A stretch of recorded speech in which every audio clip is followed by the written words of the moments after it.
Hey everyone, Mr. Happy here, and welcome to my second update on my progression on Dragonsong's Reprise Ultimate. Decided not to release a video on day 2, 3, or 4, and I didn't feel like the progress was meaningful enough to release a standalone video. But today we made some pretty good prog, so I wanted to post an update, what strategies we're using, things that could maybe be tweaked or adjusted, and just to show you the fight so far. So if you have any questions about it, hopefully this answers it. Now, in video number 1, I showcased the first phase against the Knights from the Vault, and there's a lot of speculation in regard to the events that took place in that, and we'll definitely be talking about that a little bit. We also showed the first mechanic in the second phase against King Thordan in its entirety, and nothing has changed since that first update video, so if you're curious about those mechanics, please check the previous video, the day 1 update video. In this video, we'll be covering the second half of the Thordan encounter, as well as the entirety of the next 3 phases. Although the third phase I'm going to talk about is not, I'm going to tell you about it in its entirety, but that is the phase that we are currently on. And so the last little bit of it is incomplete, as I'll say. I think that's the best way to put it.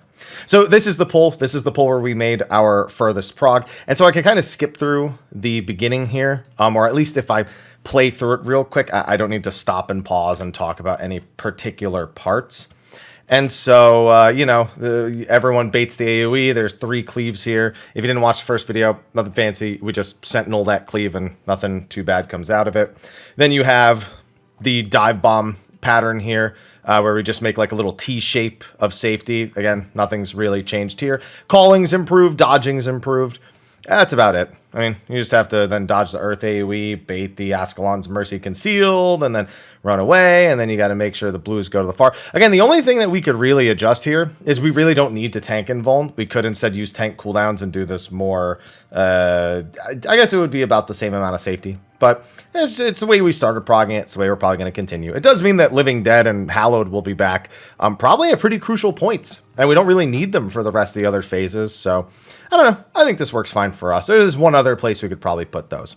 Okay, so from this point on, I covered some of this stuff in the other video. This Heavenly Heal is a tank buster, doesn't cleave, but just forces a tank swap because you have these 3 cleaves afterwards, so nothing fancy there. Just make sure to cool down both, make sure to heal through both, and you're good. Now, this I started talking about in our day 1 update video, and that is Sanctity of the Ward. Now, I think that video covers this first part in pretty good detail, as we've had our strat down for this part pretty well. I'm going to re-detail it here since I said I would cover the second half of Thordan's video. So what we're doing here is we have 2 light parties split up on the east and west side of the room. You can see us lined up. Tank, healer, melee DPS, range DPS. If you have a different setup, just 2 DPS, 1 tank, 1 healer. And what we're looking for are these sword debuffs that come out right here. Now, the player with the 1 needs to go to a set side of the room, and the player with a 2 needs to go to a set side of the room. That's going to be either east or west directly, depending on where one of the other knights is. Now, these 2 paladins are going to tell us about a different mechanic, but just behind me off screen is a dark knight who's going to be lunging to the 1 and 2 players back and forth, dealing split proximity damage. So you need to make sure the 1 is on the far side of the arena, and the 2 is as close to the Dark Knight as possible, so when he jumps away and comes back, you have all of that range. So the reason we're lined up here is because even though we can split into 2 light parties, there's a chance that someone from light party 2, the one on the east side of the room, that they need to come west, because maybe the Dark Knight is on our side and they have a 2, or maybe they're a 1 and the Dark Knight is on their side of the room. So essentially we're lining up for easier visibility here, because if the person I'm partnered with, the red mage right here, if they had a 2 marker, we'd be swapping sides because we're trying to keep that even 4-4 split. Now, if you want, you can actually just have those 2 players swap and potentially do a 5-3 split, which is pretty likely to happen depending on the layout. You just need a very particular amount of mitigation in order to do a 5-3 split. And you could consistently mitigate as if you got it every time. We opted to not do that and mitigate as if we would always have a 4-4 split. Now we have an easy split here. Like I said, the Dark Knight's on our side of the room, so the 4 of us just converge over here. Now, for our strat for this, we go directly east or west, depending on whether or not we're in the group with the 1 marker or the 2 marker. And what that's going to mean is the Dark Knight's first lunge against the 1s is actually going to hit a little bit harder than if you went completely to the opposite side of the room as the Dark Knight, because again, it's proximity and the fall off is pretty severe. So you need a lot of mitigation for this, especially for the one team is kind of what I'm getting at. So we did need to mitigate as if either team or any player could be the one target. Now, with that in mind, the Dark Knight's going to lunge away, and then he's going to lunge back to us, then back to them, then back to us. The other big thing that's happening here is Thornton is doing a gaze attack, meaning we can't look at him. And there's also a giant eyeball somewhere on the arena, and we can't look at that. So that's just a matter of paying attention to make sure you don't look in the wrong direction. If you do, you will be hysteria'd, and you will run randomly all over. Sometimes that causes a wipe. Sometimes that's recoverable. Just best not to do it. You know, you're not trying to get that to happen. Now, something else that's happening here, I'm going to rewind a sec. Actually, let me play it out. Okay, actually, this is the perfect angle. I'm glad I went forward. So now that we're on the opposite sides of the room, you can see the Dark Knight over to the right-hand side of the screen, right over here. I guess you can't see my mouse cursor. Let me see if I can fix that real quick. Capture cursor. Thank you very much. Sorry for the blinking. So yeah, you can see the Dark Knight actually over here. Now, the big thing is with this strategy, we're doing this because it makes the movement super consistent. We're either going to have to step a few of these little chain notches along the outside of the room. We're going to have to step a few either clockwise or counterclockwise. Now, there's two different ways you can tell which direction you're going to need to go, but they're both dependent on the two knights in the center of the room. You can look at it as we're going to be rotating opposite of the direction the one closest to us is facing. So you see this one standing right next to D. They're actually looking kind of towards us, kind of south. That means that we would have to rotate towards the 1A side of the room. I don't know why I do this. I look at the far knight and I look at the direction that knight is going. It's kind of looking towards the A2 side of the room.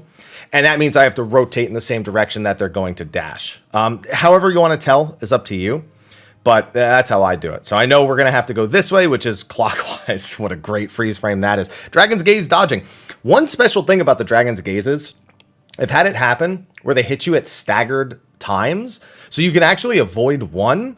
And if you're really unfortunate, you turn your character to face the other one before the other one hits you, and it will count. A snapshot could be really weird. So it's probably some latency-based thing. So I know I have to rotate this way, but how do I know exactly how far to rotate? Well, again, see these little notches along the wall, especially these big triangle notches, one right here above Revenge's health bar. If you count 3 to 4, like right in between these two, that is always a safe spot as long as you're rotating in the correct direction. So you'll see me actually stop there, right about there between the two notches. And you'll see that we have this tiny, tiny little safe spot right there. It's actually fairly large, but if you go too far, one of the knights is actually dashing right towards that spot. So if I go over another notch, I'm going to be in range of that dash, and that's going to kill me. If I don't go far enough, I'm going to get blown up by one of these orbs. Now, this isn't actually the whole safe spot because the orb to the south of me is actually still expanding. But you definitely want to make sure you're between these two notches right here. They're kind of hard to see, but they're about this distance of my mouse cursor. So once we do that, we can then immediately go back, and as long as we all stick together, you'll see, bam, we take that second slam. You can see everyone's health bar on the right. And from here, there's a giant open space. Like everywhere over here is safe. So as long as we get away from that last orb explosion, we're A-okay. Now, this part was the part I said we were still working on in the previous video. And as such, this is one that's very difficult to explain. Very comfortable to execute once you've gotten a bit of practice. I don't find this mechanic all that difficult to perform on anymore. But it requires a little bit of quick thinking, a little bit of quick movement, and then two people basically carrying the entire mechanic on their back after that. Now, I'm actually going to pull up a different perspective of this because I want to show you a perspective of me doing the primary mechanic, the one that relies on the two people to do correct once you've gotten past the first couple of steps. So let's cut to that real quick.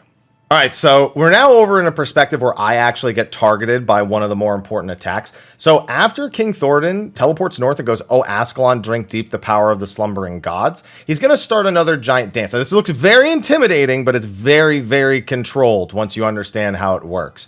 So what's going to happen is there's going to be 8 towers around the room. And they're going to be in a number of possible locations, but there's so many permutations that memorizing the patterns themselves is not a reasonable way of solving this mechanic. So we had to try to come up with a method of rationalizing the way the towers spawned and how we thought Square Enix intended us to solve it.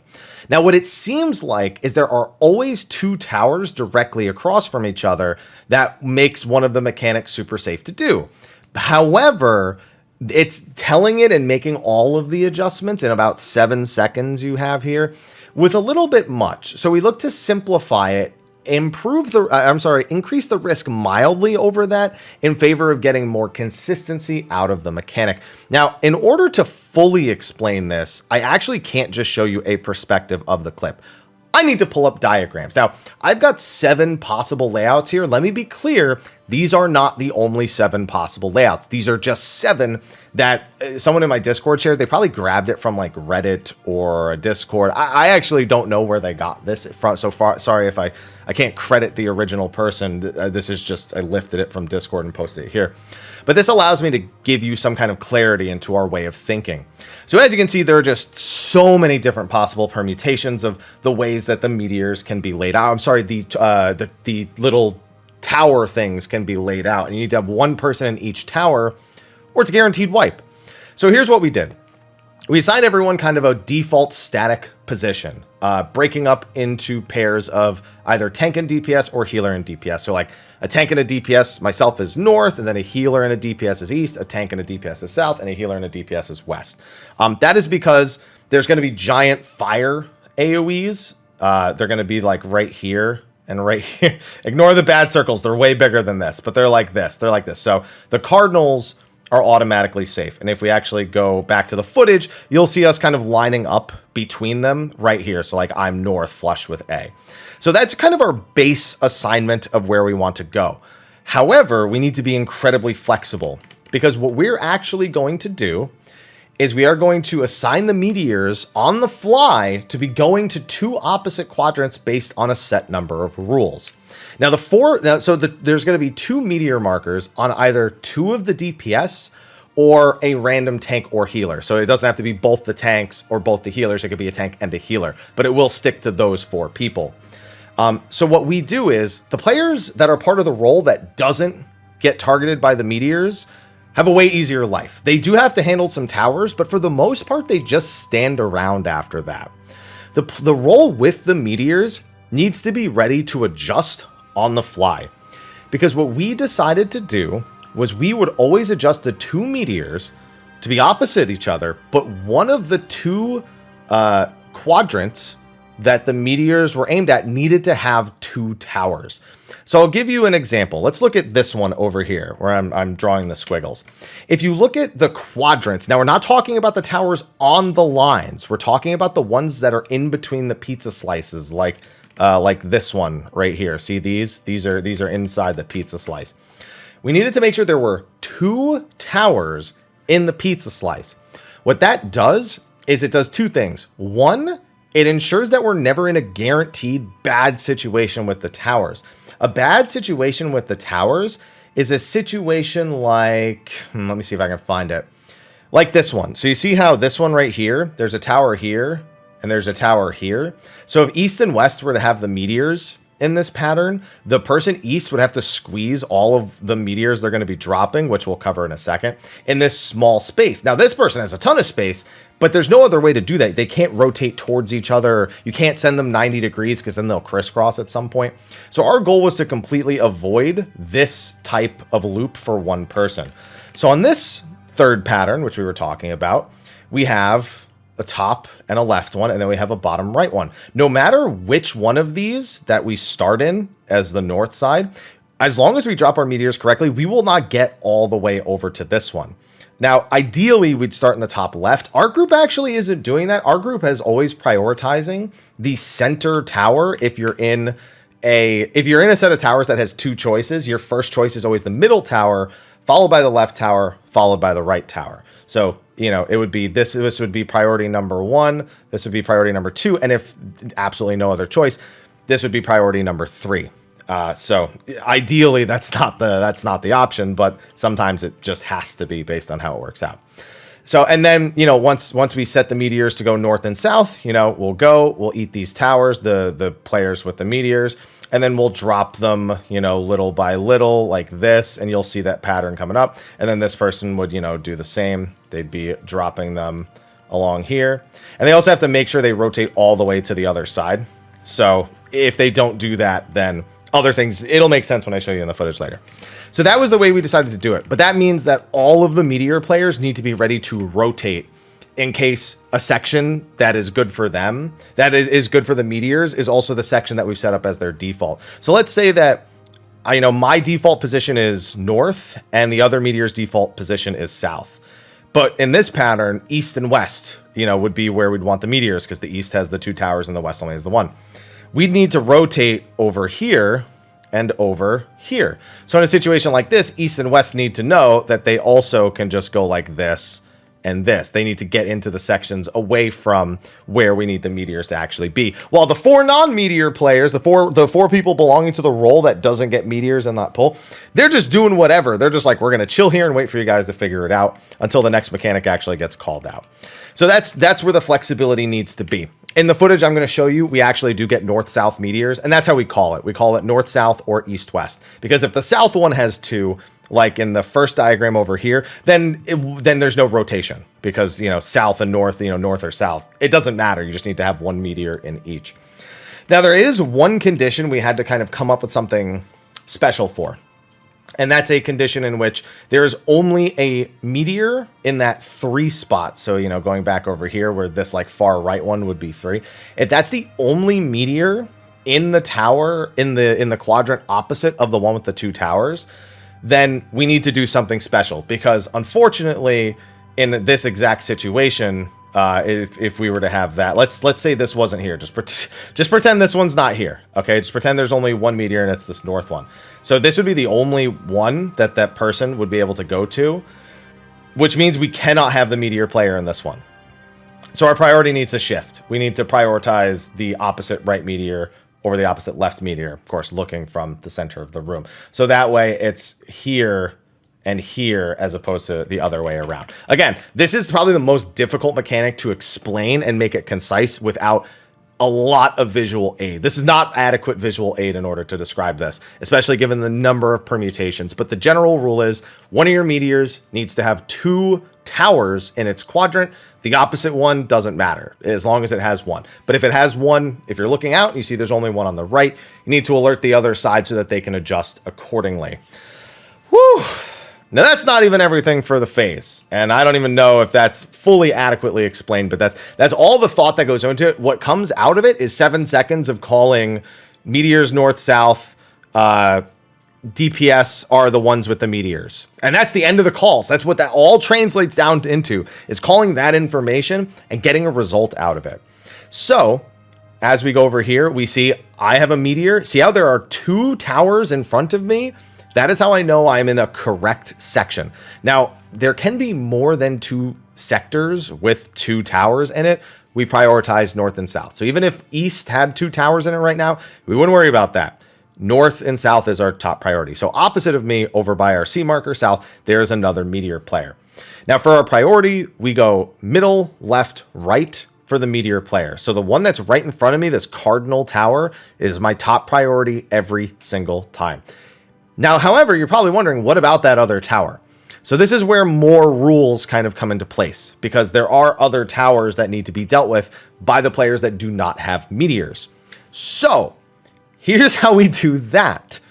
If you look out into a quadrant, so like I'm looking out into my quadrant, and along the outer edge, if you are the non-meteor role and there's only 1 tower, you turn around and you deal with the towers in the center of the room after this ice AoE drops that we'll talk about in a second. If there are 2 towers, then you just need to take the tower that the meteor player doesn't take. There will never be 3 towers in 1 quadrant, thankfully. So that rule remains consistent. So in this case, I have a tank standing with me. He's going to go to the tower on the left, and I'm going to take the tower directly in front of me. That is how we have organized this. If there was a tower on my right, he would take the tower on the right, and I'd once again take the tower in the middle because that's my top priority. If there was a tower on the left and the right, then I would take the tower on the left, he would take the tower on the right. If there was a left and right tower, but the opposite side has only a right tower, I have to take the right tower and he has to take the left. Again, it's tons of rules and conditions that with practice become second nature, but they are atrocious to describe. And this is not, again, I don't feel like this is difficult, but explaining it is, there's just so many little steps and rules. This could be a whole video all in of itself. Maybe I should have made a day 2 update because I would have had this video done already.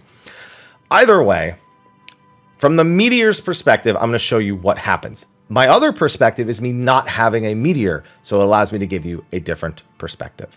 So we need to have 2 people in each of these little spaces between these fire AoEs, because 4 players, either all 4 DPS or all 4 tanks and healers, are going to get an ice AoE dropped on them. And this deals split damage that you can split between 2 players. If they overlap, they'll kill people instantly. You know, the standard stuff. So we need to make sure we have a group of 2. And so I'm with the tank. He's going to have to take a tower out here with me. You'll see right now, this is about, bam. Now that's about 7 seconds after the meteor markers initially appear.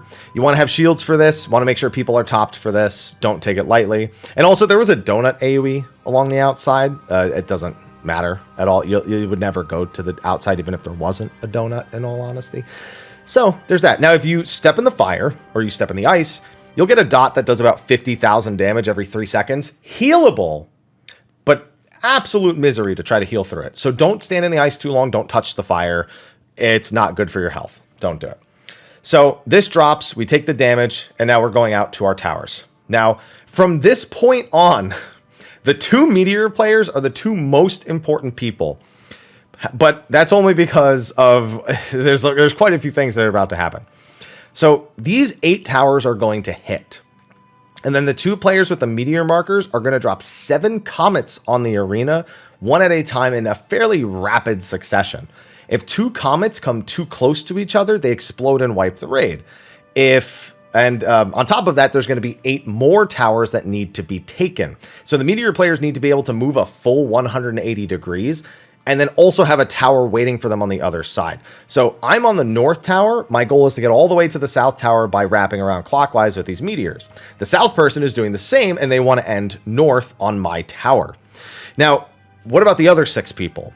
Well, the way that we do it is the role that has the 2 meteor markers, in our case, the DPS, all 4 of them go towards the outside of the room, and they are going to each take a tower on a cardinal direction. And that's because we, as the other 2 DPS, we're already doing direct north, direct south because we have the meteor markers. It only makes sense to make the other 2 that don't have meteor markers do east and west. Just makes sense. There's going to be 4 intercardinal towers, and the tanks and healers will be responsible for those. Now, those are all going to be along the outside of the room. So there's going to be 1 or 2 of the other role already along the outside of the room. The other 2 are actually going to have to wait until a knockback comes later. And that knockback is very important. So we'll get to talking about that in a bit. So from this point, we wait, bam. So as soon as the tower disappears, the meteor marker also has already locked in its first position for a meteor. Now, I will say this. I'm showing you this because I do a very specific movement here to cover as little space as possible with my meteors, just in case we got a kind of shorter pattern. So not the bad pattern that I told you to avoid completely earlier, but a pattern where I don't have a full 180 degrees, to go all the way to the other side. This helps ensure that even in that shorter space, I can fit 7 comets, and then I can just kind of sprint for the tower at the last second. So depending on your ping, you can do what's called stutter stepping. And that's where approximately after a meteor hits, you can stop for a fraction of a second. And that will create a space in which the comet locks in. And it's a very short space between all of them. So starting directly from the wall, I run to this little divot between the fire and the ice. And I stop for a brief second when I turn. It's like barely even like a fraction, like maybe like 1/10 of a second. Before turning around, I take a very sharp turn. I have now timed this in such a way that the meteor is going to drop right about here. And you can see that my countdown on my crosshair debuff is at about 9 seconds. So that's a good way of indicating that. I then take a sharp turn. I turn towards the wall. Bam. Stop for a second. Take a sharp turn. Bam. So every second approximately, I'm trying to stop and take a sharp turn, use the divots and the outside of the arena to stagger my meteor drops. Now, this is never going to be perfect. Maybe it will. Sometimes it will. But it's usually at least decent enough to make sure that I'm covering barely any space. Now, after like 4 or 5 meteors, you usually don't need to do that anymore. At that point, you're normally okay, depending on the pattern, to stop and just kind of sprint towards the tower. In this particular case, I probably would have wanted to have kept going if, like, for example, there had been a meteor right here in this next tower. But all the same, it ends up working out. Now that I've seen that I don't have to do the stutter stepping anymore, I've identified it because there's a tower in front of me that just doesn't have any meteors. I know I can just sprint the rest of the way. So that's 7 comets from each player, and you have to make sure they don't overlap. That's fairly simple. The other 6 players are just watching, pretty much, while these 2 players do this. They're making sure they're set in position for the next mechanic. So, this entire time, or after about the 4th meteor drops, Sir Grinno on the aggro list, as you can see over here, is casting Faith Unmoving. This is the knockback from the previous phases. You've already dealt with this knockback a number of times. And as you can see, we're pretty close to the wall.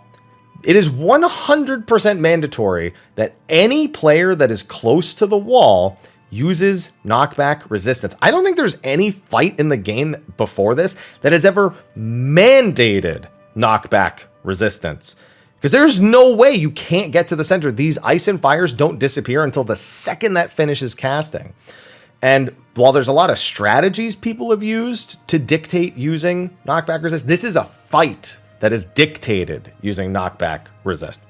So I've knockback resisted. I've got 5 seconds on it. I've got my arms length up. Everybody who is along the outside of the room needs to have casted this. However, there are players that are trapped in the center of the room.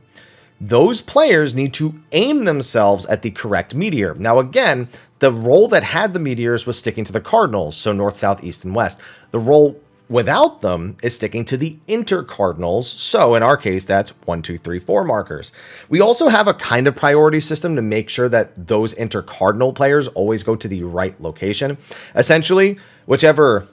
if we go all the way back, you can see our markers for this are done in a very particular way when we go back to right about here. So you can see how like 1 and A are next to each other, same color marker, they're both red. 2 and B, 3 and C, 4 and D. Essentially, whichever cardinal you take your split damage ice on is either the cardinal that you're dictating you'll be taking the tower on for that second set, or in the case of the non-meteor roll, it's the intercardinal. So I'll show you, I guess I'll go back to when we get the ice AoE right here. Again, myself and the tank, we both step north so we can split this ice AoE. He's going to be responsible for pretty much a tower kind of around where this first tower is. He's going to be taking the northwest tower because we're stacking on the red A marker. He's going to go to the red 1 marker, or at least, between the middle, at the edge of the room, standing right in front of it. And he's going to take that one. Now, for the people in the center of the room, we pretty much dictate the same thing. If they took B, their priority when they get knocked back is going to be to 2. If they took C, they go to 3, and D to go to 4. That makes the movement for the people on the inside very, very quick, and it allows you to reduce the movement for the players along the outside of the room. Whew. And so we'll play it out again. We'll just go all the way through. So you can see he goes over there. He gets his tower. Now he's just going to shift over slightly to get an intercardinal tower. And you're going to see these other intercardinal towers. There's one pop up. And you can kind of see there's players in the center of the room kind of, arranging themselves. So as soon as these disappear, you can see they get knocked back into their towers. Bam! All 8 towers taken. Done with the mechanic. Now that's one perspective of seeing it. I don't remember if I have a center perspective on our best pull, but let's go see. All right, so we're back to the original footage now. Like I said, this could have been a whole video on its own. I don't know why I didn't do that. So, okay, so this is actually going to be my perspective from the outside of the room, but I am going to be doing a cardinal still. So, however, you will get a better idea. You'll get to see it from another angle. So, again, this is DPS still having the... Where is it? This is the DPS still having the meteor markers. You can see our ninja and our red mage have it. However, the lineup is such that there are 2 towers either east or west. So I can still go north here because there's not a quadrant with 2 towers north or south. So this is very, very little adjustment, or a couple people adjusting at most. So because I'm part of the DPS role and the 2 DPS have the meteors, my first responsibility is to go out into my quadrant along the edge, because there's only one tower to be taken. The other person turns around, and you can see the 3 people in the center of the room.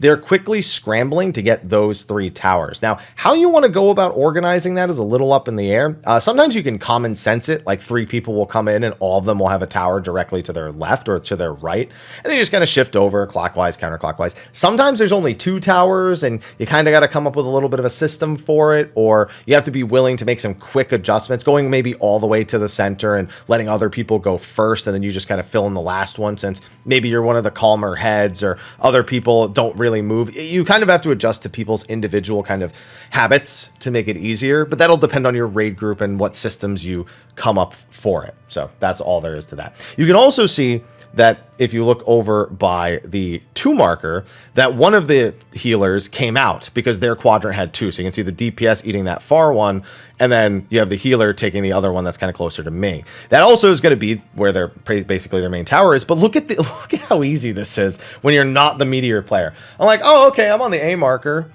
Cool. I'm bored. You can see I'm just wiggling my camera around, watch them drop meteors. Oh, Faith Unmoving is casting. Let me use arm's length. Oh, no. People in the center, bam, knocked back, done. It takes a lot of practice. This is going to be a wall for quite a few people until you get used to the callouts, until you get used to recognizing patterns, and until you get used to the way individuals in your group kind of read the mechanics, I suppose. But it is not that bad executionally. It's a learning curve, not an execution curve. So thankfully for that, that kind of nulls a bit of the possible negative experience you could have. But that's essentially the last mechanic for the Thornton phase. There are 2 more things that happen, but they're not really dances or major mechanics. They're more like attacks that you just kind of have to deal with. Now, everybody should group up on A, pop your 2-minute cooldowns, get ready to burst Thornton super hard. And that's important because you will need your 2 minutes back up in 2 minutes. So while what I'm about to say is going to maybe sound like you should hold them for a little bit, I wouldn't advise that, depending on how the rest of your phases actually pan out. So we can hit Thornton here, but he's also going to be casting Ultimate End. So we have a Soil, we have some shields. I think we get one other form of Mitt, maybe a Reprisal or something comes up here. I don't see a Reprisal. There's a Reprisal. Yeah, you can Reprisal, Feint, Addle before the damage hits, and it'll all count. But yeah, I see Soil. What else? I think there's something else in there too. I see Dark Missionary. That's another one. I see Magic Barrier in there as well. So yeah, there's quite a few things up right now. We just got to make sure you mitt, about 3-4 different party mitts and shields should be enough here. But trying to burst Thornton down because he only has one other attack after Ultimate End, and it's a very easy one. So once you survive Ultimate End, Thornton is actually going to become debuffed. This debuff right here actually increases the amount of damage that Thornton takes for the remaining of the phase. And it's because he's in that desperation mode from normal mode. Now, that makes it sound like you should probably hold your 2s.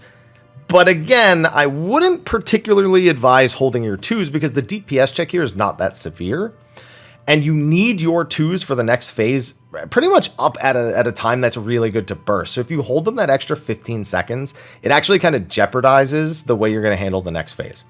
So here, it's just a matter of controlling. Now, I would recommend controlling your damage at the end here against Thornton, killing him as close to his enrage as possible. It buys you time for your cooldowns, both defensive and offensive, going into the next phase, and that is super, super useful. So do not Zerg him down here, unless you're really hyped up and it's your first time doing it. But eventually learn to control.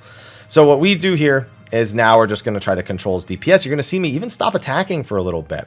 So what he does is he leaves the wall. Those wild swings he's doing don't do anything. He's just making sure he leaves the wall enough to do this next mechanic. What he's going to do is he's going to face a random party member, and he's going to cast Broad Swing. All this does is he's going to do 3 swings, and each of them's going to hit a third of his hitbox, like all the way out towards the arena. He'll always swing either front left or front right first, and he'll always swing to his back last. So everyone gets behind him, goes to see that first swing. We all go into the first swing, and as you can see, it hit about a third of the room. It did hit a third, not about. We all go in, and then did Slay get hit there? No, he didn't get hit there. That was nice. And then just make sure not to be behind him. That was a little scary with the ping. And then he's going to do that a second time. So you just have to make sure to avoid both of these and then kill him before his enrage cast. So you're going to see us kind of slowing down here. I'm not even pressing buttons because I'm just waiting. And then when he starts casting Etheric Burst, ideally you kill him at about halfway through the cast of this. But if that finishes casting and you take it's lethal. That's his enrage. So that's the end of the Thornton phase. So if you've gotten this far, great. You've earned it. You use your 2 minutes. You're waiting on those to come back. It's nice to buy a little bit of time here and to kind of get used to the way you're going to transition into the next phase. Now, you're going to need a decent amount of MIT going into the next phase, a decent amount of shields. So I'm going to show you what we have. We have Divine Veil. We have Passage. We have... What else do we have? We have Neutral Sec Shields. We have... I don't know if that's a sucker or... Oh, that's a Deploy Low. That's definitely a Deploy Low looking at our HP bars. So that's... Yeah, that's Recitate Deploy... Recitate Eloquium Deploy. That's a Neutral Sec Shield. That's Divine Veil. Do we have anything else up for this? We have Passage and Soil. So those are all the buffs we have. Now, keep in mind, you need to have all of these shields and buffs up before this text pops up on the screen. Though he emerged victorious, his comrade's body was claimed by Nidhogg, who brought his unbridled rage to bear against Ishgard. The damage, the mitigation, it all locks in exactly at the moment that appears. I have gotten shields while that is still on the screen and died because my shields didn't block any damage. It's awful, but it's how it works. So that's why you see us also kind of slowing down. It gives us time to prep for this, but it's also, again, to buy time for our offensives and our defensives. So with that, the next phase will begin, and down comes Nidstinian, or Nidhoggistinian, however you would like to describe him. And for this next part, so you can see it actually did catch all of our shields there. We did immediately get another one because of a really, really well-timed heal. But it did eat all of our shields there, thankfully. And then we still took 44,779. That's how much I took as a bard. So that's through Passage, Soil, and those 3 shields. I still took that much damage. So it's serious mitt. Definitely make sure you're prepared for it. But we didn't want to use my Troubadour there, so that's one that we decided to save. Now, for this phase, you actually have about, I think it's 100 seconds. Let's say we're at 9720 from the instance timer going in. I think it's about 100 seconds. We'll get an exact answer in this video to actually reduce his HP to 0 here. Yeah, you got to finish his whole health bar in about 100 seconds. So you have 2 major mechanic dances to do during that time. And you just have to make sure you're keeping up the damage. And then towards the end of the phase, your 2 minutes should come back up so you can burst him real hard to bring him down towards the end. So for this first part, there's first of all, the auto attacks are line AoEs. You can see them firing off into the distance. Make sure you know where your tank is facing. You do not want to get autoed by those. They hurt a lot. Look at this. Bam. Those are auto attacks. So watch out for those. Now, after about 3 or 4 autos, the boss is going to cast Dive from Grace. This is going to mark players with 3 different numbers, either a 1, a 2, or a 3. There will be 3 players with a 1 marker, 2 players with a 2 marker, and 3 players with a 3 marker. This is going to designate Mirage Dives that are going to be used on those players at set intervals. So, depending on your number, your placement in the mechanic is going to be different. So, very important to know what your number is. This is one of those things where in any given encounter, you need to be ready for every single possibility. And there's more possibilities than just 3. And I'm going to get into that in a second. However, once you know them, you basically do 2, maybe 3 things across the entire phase. And you're done. You don't need to overthink it, overcomplicate it. It's just knowing a couple of basic movements, and that is it. Now, while we're getting the numbers now, at the end of the Dive from Grace cast bar, there are going to be 3 more types of debuffs that are going to be put on each player. Now, if we look at the party list, you can see there are down arrows, there are up arrows, and then there are target markers. The target markers are called high jumps. So for a later mechanic, that's going to be very important. It's probably more important that I show you the next mechanic before I describe what each of them does. But there is high jump, Spine Shatter Dive, and Elusive Jump. And those are very, very important towards determining where you're going to go for the next bit of the phase.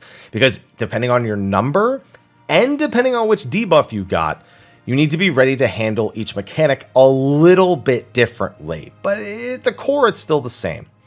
So I have a 1 marker and I have Elusive Jump. So the way we did this is we set positions 4 are 1, 2, and 3 markers, locations they will always go. And then depending on which debuff they have to handle things slightly different. So for our 1 marker, we're actually going to send 1 to D, 1 to B, and then to the north side of the room at A. Now keep in mind this orientation is not particular. You could face Nidhogg north and do east, west, south. You could face him east and do north, west, south. That doesn't matter. This is just the direction we've chosen to go by facing him south while we place all of these mechanics around the room. So that's where our 1 markers are going to go. Our 2 markers are going to go to 3 and 4. And then our 3 markers later on are also going to go to D, A, and B, which, yes, we did deliberately do that. So Gnash and Lash is the next mechanic you have to look at.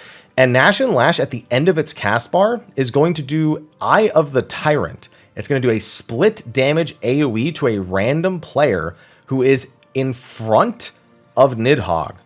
So the 5 players not dealing with a jump at the moment need to all be stacked together, and you need mitigation, whether that be shields, reprisal, feint, addle. You need mitigations for this because it hurts a lot. You can see we have deploy lows here. Wait, so earlier wasn't... Okay, so earlier was not a recitate deploy. It was just a lot of shields. Earlier was just a sucker. This is a recitate add low deploy. So because I have the 1 marker, we have determined a very particular way to decide which of the 3 locations, around D, A, or B, that our 1s and our 3 markers are going to go. Now, if all 3 1s have high jump, which, again, we'll get into in a sec, then you have to kind of come up with a priority system. There's a couple different priority systems we had to use. For example, if you look at who is targeted by a 1, you can see it's me, another DPS, and a healer. So what either happens is all 3 of the players in your same role, 1 other player in the same role, or no other players in the same role will all get the same number as you. So in the case where we get 2 players of the same role, and 1 player of either the opposite role, whether it be tank or healer, doesn't really matter. We're going to send the person who is in the odd role, as we call it, to the north side, to the A marker. The other 2 players, in this case the DPS, have just a light priority system. Not unlike any other fight that you would do. So the Dragoon is normally like more to the left in spread mechanics. So I go to the right side of the boss. I go to B. So we do it D, A, and B for the priority. Now, if all 3 DPS had it, then it would have been a priority system between the 3 of us. The Dragoon would have been furthest to the left, the Ninja would have been on A, and then I would have been to the right. The only person who would ever be further right than me is the Red Mage. But priority systems are all dependent on how your group decides to do it. We just have D1 through D4, and then I'm D3. So I'm just looking at, D1 and D2 being to my left and D4 being to my right. But the healer here, because they're in the odd role, they're not in the DPS role, we just give them north, and then we just fight over east and west. So we need to go out here during the Gnash and Lash cast.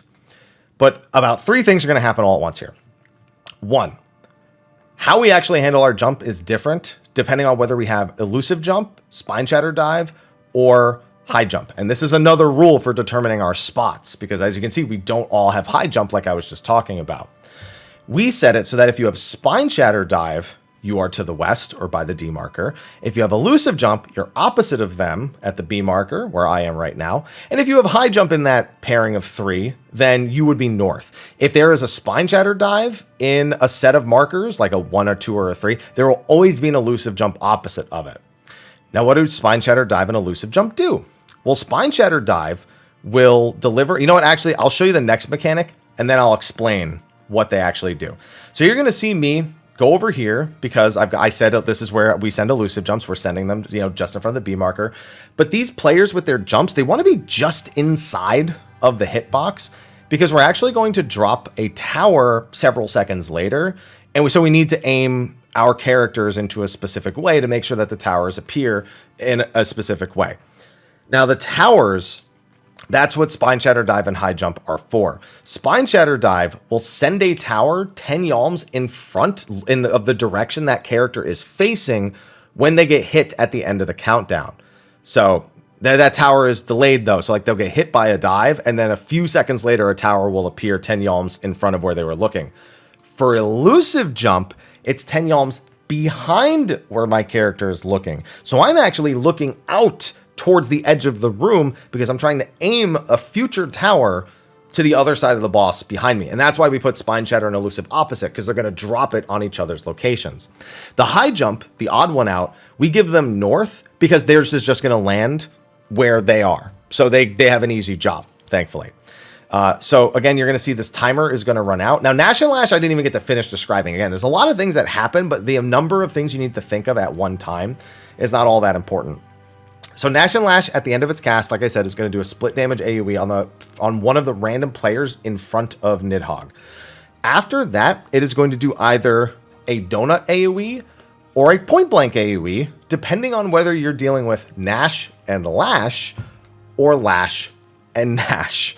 Nash is a point blank AoE and Lash is a donut AoE.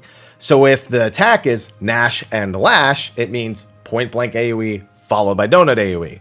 If it's Lash and Nash, it means donut AoE followed by point blank AoE. So that happens after Eye of the Tyrant. So what's going to happen is right as Nash and Lash finishes, Eye of the Tyrant's going to hit the 5 of them, and all of the ones are going to have their jumps hit. Bam! Dark Elusive Jump. There's Dark Spine Shatter Dive and then Dark High Jump. It's a mess on the screen. Now, if any player is standing next to a player's jump, they will be sent into the wall. And if that happens, you're probably not going to beat the Enrage. So if you've already seen to the Enrage, yeah, you could try. It's not going to be great. Maybe eventually with, like future expansions or, the better Bisque gear that we can get from like dungeons later on. But, right now, it's not going to turn out super great because you don't want to use that LB3. Trust me. So now, a few seconds later, a tower is going to spawn 10 Yalms behind me, which I've aimed towards the other side of the room where the Spine Shatter Die player is. But on top of all the jumps hitting, on top of Eye of the Tyrant hitting, Nash and Lash is now going to take place. So we need to get out from the boss because Nash was first. It was Nash and Lash. So you'll see a few seconds later, bam, he does that point blank AoE. Soon as that goes off, he's going to do Lash a couple seconds later. So what do? We get into his hitbox in order to avoid Lash. So there's Lash, the donut AoE right there. Now you can see right after Nash finishes, you'll see right here. Actually, I guess I go back a little bit more. Right after Nash finishes, right here, you see those towers I was talking about appear. Now, again, that's about how much time you have with the high jump, Spine Shatter Dive, and Elusive Jump before those towers appear. One player needs to take each of those towers. Now, for the 1 towers, we actually have all the players marked with the number 3 take those. The player who did the tower themselves cannot take it. You will get physical vuln up from being hit by the tower, but more importantly, you'll get fire resistance down. So if you have either of those debuffs and you take a hit from one of the towers, you will die. That is the bottom line. So you need to also coordinate while 1s, 2s, or 3s are aiming and dropping their towers in set locations. You need set players in order to take their towers. So for the 1 tower, the 3 marked players are going to take them. And their priority system, that whole system with the high jumps and the odd roll out and all that I just described, the 3s are using the same thing. So that's how they know which tower they are going to be taking. Now, when they take a tower, they also need to make sure they're properly doing Nash and Lash. So, get inside. You're going to see us all do that right here. But on top of that, it's going to spawn a Nidhogg clone. And that Nidhogg clone is going to look at the nearest player and aim a Skogul in their direction. A line AoE that will send you into... Well, that will just kill you, actually, if it actually hits you. So the players who do the towers, they take the hit, they take the physical vuln up in the fire, and then they aim the Skoguls away from the center of the room. Ideally, just out towards the markers that are closest, the D, A, and B markers. Now, while they're aiming their Skoguls, right now is when the 2 markers have to deal with their jumps. So we actually have our 2 markers go on 4 and 3. They're pretty close to the party. So the party that is south, the players who are not dealing with anything at the moment, need to be a little bit careful. But what's more important is whether they have Spine Shatter Dive or Elusive Jump. Now in this pull, they both have High Jump, which means they can just go to about the tip, the corner of their markers. You'll see about where the Red Mage gets hit right here. That's okay. That's fine. However, if you have Spine Shatter or Elusive, you need to aim it at the other marker. So the 3 player needs to aim it at the 4, and the 4 player needs to aim it at the 3. We have our Spine Shatter dives. We basically have all the west mechanics. The Spine Shatter dives are all Spine Shatter dives are always west or southwest, whether you're a 1, 2, or a 3. It doesn't matter. Elusive jumps are always east, whether that be, east, southeast, or east for the 3s. It doesn't matter. That way it's nice and simple. So that always completely overrides any priority system that we actually have. Now, however, I will say this. If you are aiming Spine Shatter and Elusive across between 3 and 4, that's where the party is standing. You want to make sure you're standing on the inner corner of the 3 or 4 marker with the way we have it set up here, as close as possible to the actual corner. Maybe a little bit further away, like south, but not inward towards the square. The main reason being is that you need to ensure that it doesn't drop on the team, that it drops far enough on the other side of them so that they do not get hit by the tower itself, and that they don't risk being the nearest player for a Skogul in the case of somebody potentially making a mistake with the baits themselves. So speaking of the Skogul baits, you're going to see those first ones go off right now. So those players who took the towers, they aimed those, and then as soon as they saw the cast bar over here in the aggro list, as soon as they saw that start casting, they moved. Now, fortunately, the 3s took those. The 3s can honestly just stay there. There's no reason at this point for the 3s to come back to the stack, because they're going to have to do their own dive soon enough. So they don't have to come back to the party. And if your 3s never come back to the party, they eliminate the risk of being a 3 that drops a dive on the team and kills everybody. So it's just a nice way to mitigate some mistakes and also just to minimize movements, especially for casters.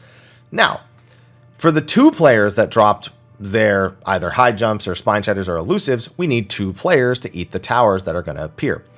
We assign the east and west 1 markers, the players who drop the initial towers east and west. They are going to be the ones that do the southwest and southeast tower baits. So I was the 1 marker with elusive jump, so I was standing right next to B. So once I know the 2 tower is going to come right here, I just come here and wait. Simple. I eat this tower, and at this point, I'm almost done with my responsibility. I baited that first one, got out of the way, and I'm almost done. However, you'll notice at the same time, Lash and Nash is casting, and it's going to be exactly the same as the first time. It is going to do a split damage AoE on 1 player in front of Nidhogg. And all 3 of the 3 markers, their dives are going to resolve at the exact moment that Lash and Nash actually finishes casting. So, this is the one that gets a little dicey. You need to mitigate this. This needs whatever you have. Feints, reprisals, addles, same thing as the first one. However, you also need to make sure that the players doing these 2 baits right here can get close enough to the party that they are a part of the stack. So that's why we drop these so close to the party, is because as you'll see me do right here, I'm going to bait the Skogul. As soon as I see that cast bar on the left, I'm going to go over to the stack right here, and I'm going to help split the damage. You need to make sure you get there fast enough. Now, on top of that, the 3s, theirs just went off. They had to do the same position, same priorities as the first set. And then, bam, that hits the 5 of us, and we are A-okay. It was also Lash and then Nash. So what does that mean? It means in and then out. And it's very, very important that you do not get hit by those. Those are not lethal, Lash or Nash. They have a knockback, and they give you a damage down. That damage down is 60% less damage for 3 minutes. You are straight up better off walking into the wall and dying and having weakness for 2 than you are sitting there with that damage down for 3 minutes. It is that bad. So, do not get hit by it.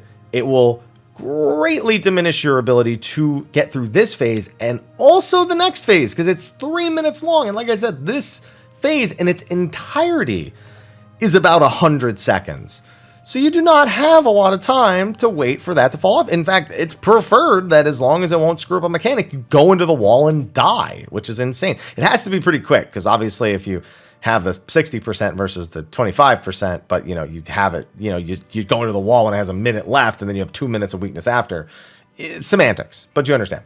Now, right after this Lash and Nash goes off and those towers are being taken and then those Skogul's are being baited, the boss will start auto-attacking again. So the main tank needs to get out of the group. We decided that if the main tank is currently dealing with one of the last sets of towers here, that he will just keep it facing that direction. So like if he was dealing with the west tower, he's just going to stay west and he's just going to make sure he doesn't get hit by his own Skogul. If he was north, etc. If he is not, he's going to run through the boss and face it north, which is what he just did right here, and our Dragoon stepped out of the way. As you can see, the Skoguls, and you can see Jeff right there standing and taking the hits separate to us. Again, very important. You don't want to take an auto attack to the face as every person who isn't the tank. Now, once those Skoguls resolve and about 2 auto attacks go off, the boss is going to turn towards a random player and use Dragonlance. It's just a conal AoE. There's nothing special about it. But it's easy enough for people to miss it because while they do see the conal AoE, will actually see it. There's Dragonlance. The cast bar is pretty quick, and then the animation will kill you if you are in front of it. You will just die, so you do not want to get hit by that. If anyone dies to Dragonlance, kiss the next mechanic goodbye because you need all 8 people alive, and it's literally happening in 2 seconds. The only other mechanic in this phase is going to be 4 towers that spawn in each of the intercardinals of the boss's hitbox. Or I guess of the room just outside the boss's hitbox. Now these tower locations will have 1, 2, 3, or 4 towers, indicating the number of players that need to actually be hit. So as you can see, I'm standing next to one that only requires a 1. The one over at 2 only has a 1, but you can see the one over at 4 has 2. It's gonna need 8 players total. So that means the last one across from me needs 4 players in it. We actually have a pretty simple setup for this. We send 2 players to each of the 4 intercards, 1 tank or healer and a DPS. Now we assign one of those players as what we call an anchor, as in they will never adjust. They will always be eating the tower that sits on one of these intercardinal directions. The second player will stay if there are 2 or more required players for their tower. So you see over at 4 how there's 2. That means the anchor and the other player assigned to that location will stay. They are not going to adjust to anything. However, I'm next to a tower that only needs 1 person. So I need to go to a different tower that requires more than 2 people. Because if there are 2, we've already got 2 there covering it. The way that we do this is from the tower that is your initial spot, your assigned spot. We look left, we look right, and then we look across. If we look to our left and it does not need, if it is not at least 3 players required, we look to our right. If that one doesn't have 3 players required, we know we have to go across the room. And not that far of a distance, but you do have to go across the room. Expedient or sprint or something. Very, very useful here because you do not have a lot of time. And all 4 pairs of players are just looking at that, and that's how they're making their decision. I've looked left, I'm not needed there. I looked right, I'm not needed there. So I know, bam, go right across. You even see me do the little zigzag as I'm like processing it in my mind. So that's actually a really, really good example of kind of how I was quickly checking. I looked at my own, went, should I go left? No. Should I go right? No. I got to go there. Bam. 4 players. We're all in. Done. You just got to make sure you have enough health for that. If you miscount, if you have too many, if you have too little, then one of the towers will explode and you'll die. There's no way around it.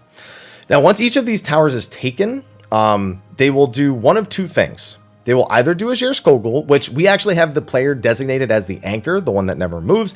They will bait the Skogul away, generally towards an intercardinal, like towards the corner of the room. And then all the other players that aren't the anchor just get off. Just get off the place. So that way it doesn't accidentally turn to like a random direction.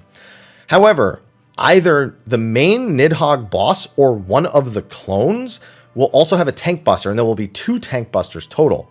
So every player that isn't a tank goes to a cardinal once the Skoguls are baited. And then we have a priority system for our tanks, where one of them basically prioritizes center and then looks northwest going clockwise to look to see, okay, which one has a tank buster. And the other one would start like southwest and work, anti-clockwise to find whichever one that's going to be safe. And then they just go to the tether, they take it off whoever, it doesn't matter. They just eat the tank buster with every cooldown imaginable on, and a shield on, TBNs on, mins on. These tank busters hit. I'm not convinced these are tank busters. I think they might be split damage AoEs, but we did not want to find out because we managed to survive them, and that was good enough for us. If you are not using your invuln in Thornton, this is where you'll use them, because this is far more threatening than where we're using them in Thornton, but we've just gotten used to doing this at this point, so that's why we're not using them here. This is going to be a much more likely spot for people to use tank invulns, because they have everything imaginable right here, and they still sometimes almost die. It's insane how much damage they take. But you can see there's one coming from the boss, so we have one of our tanks directly under. The other one is actually in the northeast, and they're going to run over and grab that from that player. It doesn't matter where that player is standing, because like I said, the tank is going to go under the clone or under the boss to grab the tether. At that point, it's just about making sure no other players are in range. And if you want to know when the tank busters go off, it's actually at about the same time the Skogul cast ends here, so that's about your time limit. So you'll see, bam! So they went down to 36,004. Again, they have literally like Sentinel, Rampart, Shield, Holy Sheltron. It's like everything and then some. And they still almost die. It's nuts. That's why I think it's actually split damage AoEs, but I'm not going to be the one to test that. So let's not find out. And actually, at this point, you're done. You now just need to kill Nidhogg before he enrages. So what did we start at? I think we started at 9720. We're at 9552 right now. So we're actually at about a minute and, what is that, 28 seconds? So yeah, I guess this is where we'll get it. It looks like it's a little bit longer than a minute and 10. Or I'm sorry, 100 seconds, it looks like. Well, wait, it's 20? Yeah. Okay, so now we're at the 100-second mark. So yeah, we're going to get an accurate time on this. I guess it's more like 115 seconds. Okay, either way, it's under 2 minutes. And then, so after you dodge that Dragonlance, it's like 5 or 6 autos, another Dragonlance, and then Revenge of the Horde. You have to kill him before Revenge of the Horde finishes casting, or it's a wipe. So that's right here. It's casting Revenge of the Horde. And we kill him right about now. We had about 2 or 3 more seconds, so I guess it's like a minute and like, or it's like 118, 119 seconds is a better estimate. So just under 2 minutes. We have just under 2 minutes to do this phase. So and I want to stress this, while you can LB3 to push this phase to practice the next one, you need that LB3. If you use that, you lose. So just bear that in mind for Prog. Use it to get past the phase early on. But get used to getting through this phase without using LB3, or you'll just lose, and there's nothing you can do about that. Now, the next phase is Eyes phase, and this one is actually pretty easy. It's very reminiscent of Nidhogg Extreme's Nail phase. There's going to be a red eye, and there's going to be a blue eye. The blue eye tethers to players, and any player with a blue chain will heal the blue eye if they are hit by any damage. Any player with a red tether from the red eye will damage the red eye. So the players, you basically want to control who has red tethers, and the players with red tethers will do mechanics, pass the tether to other players so they can do mechanics, and you'll kill the red eye largely with the damage you deal, with the damage you actually take from attacks. Now, right here, Alphino runs in, screams for Estinian, and he says, "Please kill me." Now, at this point, Isael and Hoshfont come. One of them tethers Alphino. One of them tethers a random party member. You need to stack both of these tethers and get the AoE buffs that they give. Each of these buffs allows you to attack the eyes. If you're missing one of the buffs, there will be an eye you cannot hit. If you cannot hit an eye, you will not survive, because you really do need all 8 people kind of pumping for this phase, and you don't have 2-minute cooldowns. So while Nidhogg's phase without 2 minutes is, I wouldn't want to do that, you have to learn to do this phase without your 2 minutes, because you even don't want to use them at the end of the phase. So this takes a lot of practice getting comfortable enough to make sure your damage output is high enough to get through it comfortably. If a couple of people need to use 2 minutes here, that's okay. Yes, it means that it will be staggered. It will hurt for later.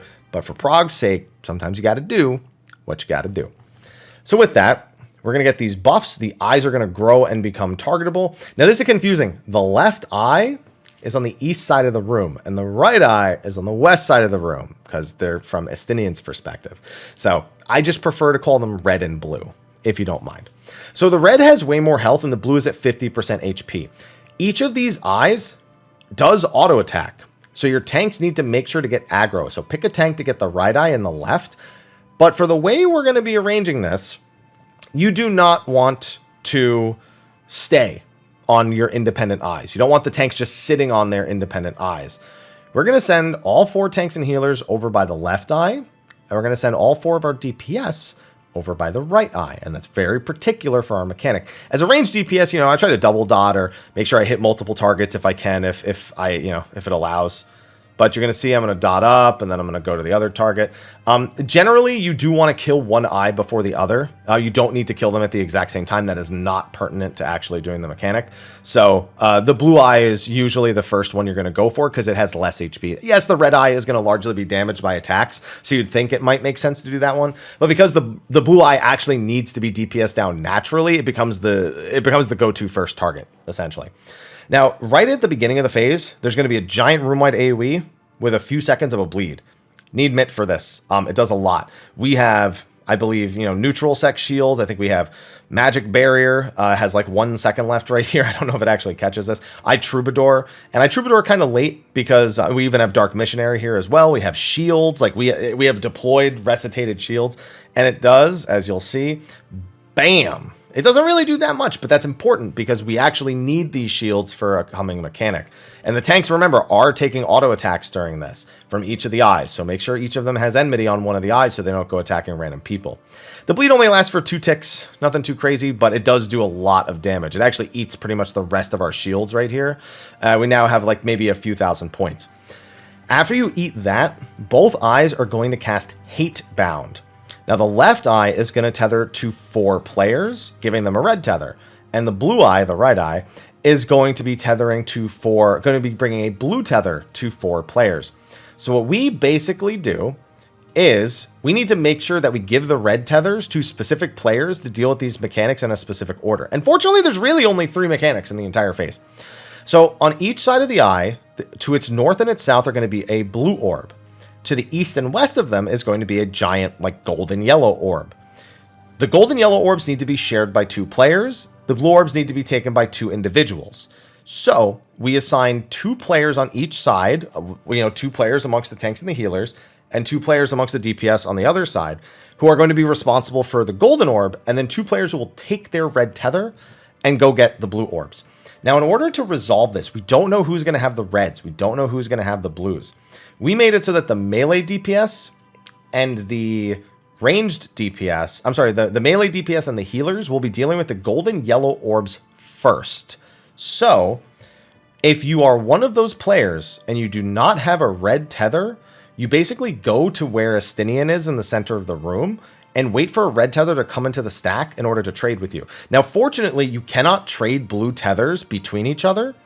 And when a red tether is exchanged with a blue tether, you actually have pass immunity for 3 seconds. So it's as long as people stand still, pretty clean to pass these tethers. You have to touch a player. You cannot pass through their tether. You have to touch the player. So you're going to see, I'm ranged. I'm not supposed to have a red for these yellow orbs, which are the ones we're going to pop first. So I'm going to go to the center of the room. And as soon as I see that I've lost Claw Bound, I've gained Fang Bound, and I'm bound and determined for 3 seconds, I get out. Because if I'm standing there in 3 seconds, I'm going to get it back. So I need to make sure I don't linger for too long. So you can see that. And at this point, both of our healers have reds. You can see it on our party list. And both of our melee DPS have reds. Now, these orbs actually expand. They each expand twice. So you can see from when the yellow orb first appeared. So I guess I'll go back a little bit. You can see when the yellow orb first appears, you couldn't see it that well, but it wasn't very large. And then it grows once. When each orb grows a second time, that is when you want to pop it. The main reason being is the smaller the orb, the less damage it deals. Now, while that sounds like a good deal, you need to kill the red orb. And the red eyeball dies from dealing damage to it. So by waiting until they're larger, yeah, you'll take more damage, which means, yes, you'll need shields, you'll need mitigation. You will deal more damage to the red eye by doing it that way. So our melees wait for that. Watch this. It expands again. You saw it just grow right there. So they're going to pop it, split the damage together. Bam. Left eye takes a bunch of damage. Now myself and the other ranged DPS, and on the other side, the 2 tanks, we can grab the tether from them, wait until the blue orbs expand a second time. You can see they've expanded once at this point. So bam, I grab my red. You can see I have the red chain on me right now. This blue orb grows a second time to this size. Pop it. Now, if you don't pop them after they grow the second time, maybe within 2 seconds, they explode and wipe the raid. So you have to pop them very, very quickly. It just has to be once they're of the appropriate size. And that, again, is going to do a bunch of damage to us, but it's also going to do a bunch of damage to the left eye. Now, that's half the phase. Done. At this point, focus your DPS on the right eye. If you're me, maybe look at double dotting, refresh your dots on the other eye. That damage is going to count for something. And everyone's actually going to form a little square around the right eye. Again, this is the eye we're looking to kill first. So this is the one that we want to focus on.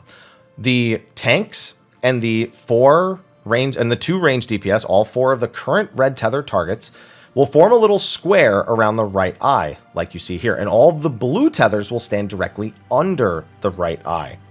Now, what this allows us to do is we're able to be spread out for the next mechanic, and it puts the blue players very close so they can take our red tethers after we get hit.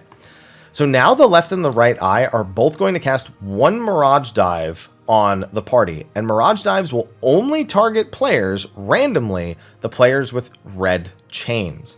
So Nidhogg, being an idiot, just decides, I'm going to die. I might as well just take myself out. So watch this. Mirage Dive finishes casting, bam! Hits those 2 players with the red tether. Now, they have piercing resistance up. It's random who gets targeted. So if they get targeted again, and I think it probably prioritizes players who actually do have piercing resistance up. If it targets them again, they're going to die, and that we don't want. That doesn't mean the left eye dies. That means we die, so we really don't want that, especially because it screws with the number of red tethers that become available from that point on. So those 2 players got hit. Now 2 of the blue chained players need to take them off. So we have a priority system. The first 2 players that get hit, we have the, if I'm not mistaken, the melee DPS step out and grab them. And this is, again, with a priority system. I think it's like our first light party assigned player starts like northwest and then goes clockwise, and our like light party 2 first melee their melee DPS like starts southwest and goes counterclockwise, looking at the players. Whatever system works for you, but you just need to make sure you have a set order. So after that, the 2 people that got hit, they go into the center of the room. Now, I got hit and the other player got hit. So now the healers are going to come out and they're going to take our debuffs from us. You can see that right here. And then we're going to go into the center. And then bam, 2 more Mirage Dives. Now, at this point, the players who were hit by the first set of Mirage Dives need to actually go get these. So that's the only thing that's kind of random here, is that whichever 2 players were hit by the first 2 Mirage Dives, become responsible for grabbing the 4th set of Mirage Dives. So they're going to go out, they're going to grab the reds, and then those 2 players get hit. That is the last set of Mirage Dives. At this point, you need to kill 1 of the eyes. Now, you technically need to kill both, but it's imperative that you defeat 1 of them at the very least. And that is because right after that 4th Mirage Dive hits, there's going to be Steep in Rage. This is a room-wide AoE. I think it deals about 50,000 damage unmitigated. And if both of them hit you, well, you're going to die. Now, if you kill 1 of the eyes, you're going to stop Steep in Rage from casting from 1 of them, and thus the remaining 1 will hit you, but it's not going to be lethal. So because we're all surrounding the blue eye for that mechanic, so that way the blue tethers, it just doesn't look weird, you know? The main reason being that we're going around the blue eye and we're killing the blue eye first is because the blue eye is actually going to do something really funky here in a second. We're going to defeat it right here during the Steep in Rage cast, but we still have we still have the blue chains from it, which means when Steep in Rage hits us, the blue eye is actually going to heal and revive. Now, what we don't want to happen is we don't want the blue eye to hit us, then heal up to a percentage of health that makes it so we cannot finish it off, and then we die. So that's why we don't surround ourselves at the left eye that's already taking damage. Another reason is if we were to full time on the left eye here, we would actually kill it before we're done with the Mirage Dive mechanic. And while, yes, that does reduce the number of Mirage Dives by 1, or at least it might, maybe it doesn't. It probably does, but we would essentially have to rotate all the way over to the blue eye and then finish the mechanic over there, and that gets kind of awkward. So you want to deal with the eye that's going to be alive longer, so your damage is a lot more focused. And then after we kill the right eye, the blue eye, we come over here and we start working on the left eye. So, bam, it hits us. Now, again, it hit us with some damage. So, as you can see, the right eye actually came back to life. It only has 0.3% health, but it did come back to life. It even remembered my dots. I didn't even have to reapply my dots. So, that's always nice. And then, bam, you kill the right eye, you kill the left eye. Now, we finished that. I don't know if you saw that. There's actually a gauge, Nidhogg's Influence, the whole phase. And that hits 100, you enrage. We finished at 99. Now, we could have popped 2 minutes here, and some people, again, did actually use some of their buffs. You can see there's a litany here. And I think our red mage used Manification. You want to save as many of those as possible, so you need to get really good at doing this phase. Because the next thing is going to blow your freaking mind. I was blown away with what happens next in this fight, because this is the twist. This is the major turning point. We defeat the right eye. We save Estinian. The Dragonsong War. It's complete. We've saved Ishgard. But that's not a great end to. That's not enough of a fight. That's not enough of a fight. So what does the minstrel do? The minstrel turns back time and says, I wonder what would have happened if Hoshfont didn't die. Yeah, we have to go back in time and save his life. In order to do that, you need to have tank LB3. So you can't save him in the first phase. You got to come all the way back around and save him in this phase. You can tank LB3 as he's running onto the arena, and then he will not get the infirmity debuff. He will be able to be healed. He will be able to be kept alive, and you have to save his life. We have not successfully done that yet as a group. We've only been here a couple times. So, but otherwise, this is the end of that night phase from the checkpoint. So right now, we are trying to burst down Sir Cherbert. We need to get him down, ideally under 20%. Under 30% is doable, but Hoshfont needs a lot more healing if you're going to do under 30% instead. So this is where we're still working on. So as he's running out into the arena, it says look out. You can see the Spear of the Fury. Around where the F in Fury is, you can tank LB3. And by doing that, again, he will take massively reduced damage for a long period of time, and he will be healable, so you can save his life. However, you do need to DPS Sir Cherbert, and you need to do the same mechanics that Sir Cherbert had here, which was the conal AoEs followed by the AoE baits on the ground when Skyblind wears off, exactly the same as the first phase. It's just that now there's a few more things at play here. For one, you have a tank LB3 up for the first set of conal AoEs that come from Sir Cherbert. But more importantly, because Hoshfont doesn't die, you're actually taking shockwave damage the entirety of this phase. So it's an extra 5,000 damage per second before mitigation, approximately 5,000 damage. These cleaves deal a lot of damage. So what do you need? You need reprisals, you need addles, you need feints, you need troubadours, you need anything imaginable to reduce the damage of the cleaves and to mitigate the shockwaves and be able to heal through them while also keeping Hoshfont alive. Now, we managed to stay alive here, but we actually stop. And in case you're wondering, my team says that the conal AoEs don't hurt Hoshfont, so that one that just went through him, that shouldn't matter as far as I've been told by my team. So don't worry about that. But otherwise, we have to deal with that here. So we actually had to change the order of the players who do this from phase 1. We were doing tank healers melee ranged because the tanks take the least amount of damage from the first hit, so it's the most healable situation. I'm sorry, tank healer melee range. Yeah, that's right. Now, whoever takes those AoEs first is actually going to have a tank LB3. And because of the massive healing check that happens here, we actually have our healers go first so that they don't take a lot of damage, and that once they drop their Skyblind AoEs, they can just pump healing the entire time. So they get hit, they carousel their way out, the melees step in, they drop their Skyblind AoEs, And then, you know, we've got bloodbaths here. We've got regens. I think we have missionary right there. We got troubadour running. I've got collective up. I've got regens ticking. I think I said that already, but that's fine. We got expedient. We've got, look, it's everything in Hosh Font over there. Just taking damage. Bam! See, aims right at him. Pretty sure that didn't do any damage. And then we take this. We go around. We're still DPSing Chairbert. We got to drop our Skyblind AoEs right here. Last set of AoEs go out. Pure of Heart casts. And at this point, it's worth reminding that Sir Chairbert's Pure of Heart, or his Altar Pyre, whatever he wants to call it, Pyre of Heart, does damage relative to his remaining health. Now, you do not have to kill him here, but you need to reduce his health under 30% at least. If it's over 30%, it'll do about 800,000. We just barely get under 30% with our setup here. This was our first time doing the entire phase the way that we've done it. And we survive, but unfortunately, our boy doesn't. So, what that means is we failed this phase. We did not keep Hosh Font alive. We did not save our boy. We are a disappointment. We should be ashamed with ourselves. But you're probably wondering what happens after that. Because, like, the whole point of sending us back in time was to save Hosh Font, and we didn't do that. So you're probably thinking it's a wipe. Well, it is, but not in the way you expected. Because it just repeats.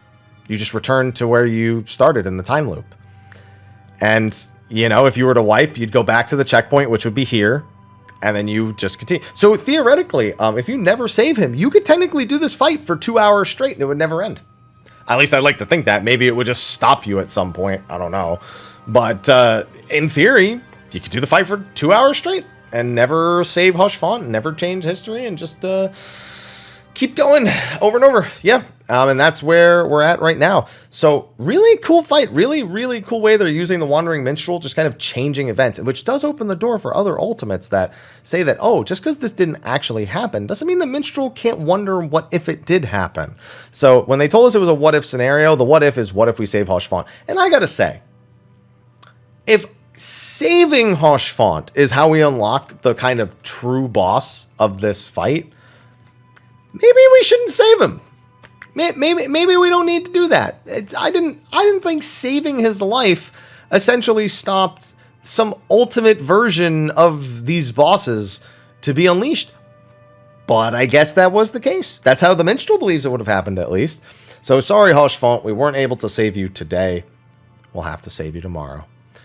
With that, that's like an hour and 20 minutes, isn't it? Yeah, it's like an hour and 20 minutes of this. Oh my god. Well, this is going to be a fun, full discussion when the whole fight comes out. Oh boy. Anyway, with that, I will see all of you when I have more updates, which I'm hopefully going to have in the next day, because I would like to save my boy shortly. So, thanks for watching. Until next time, take care.